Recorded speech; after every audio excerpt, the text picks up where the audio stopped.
When we think of school, we often think of a more conventional model where we're responsible for building them up academically and preparing them for success in college and future careers. But I think what we've more recently learned is the importance of shifting that focus to building them up as human beings. So providing direct instruction and experiences in social emotional learning moves us toward that goal of building good human beings who can positively contribute to society and who can advocate for themselves and take care of themselves as well. This year, we spent the summer with a group of about 20 staff members building an SEL program for Casey. It starts with the self, knowing the self. And the next layer would be managing yourself. And that can include, how you think and how you feel.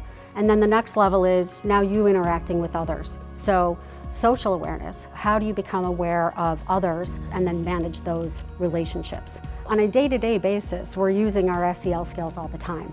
We wrote messages to people in our life. That helps build the relationship because it's the little things that matter in the long run. And I think it was really cool that we maintain relationships and we don't just let them stay where they are, but we continue to improve them as we go on.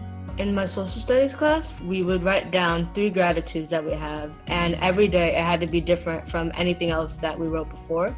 And I feel like that really made you stop and think about all the good things we have. If these students start to understand who they are and what their frustration point is, what that tipping point is, who their people in their corner are that they can go to, then they start to manage it.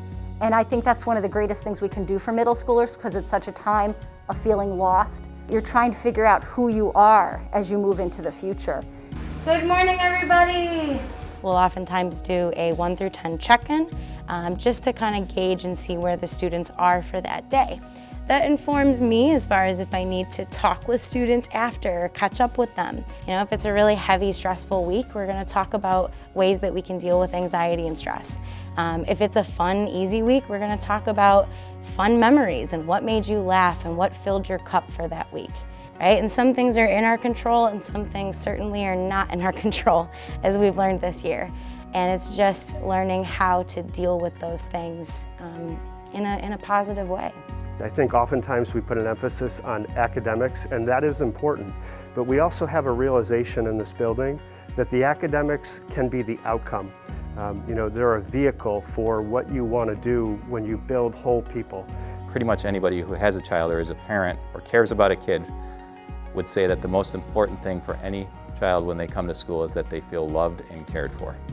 And I think social emotional learning and being very intentional about the way we communicate with kids and interact with kids and build relationships with kids is the most important thing that can happen in any school, and that has to happen before learning can take place.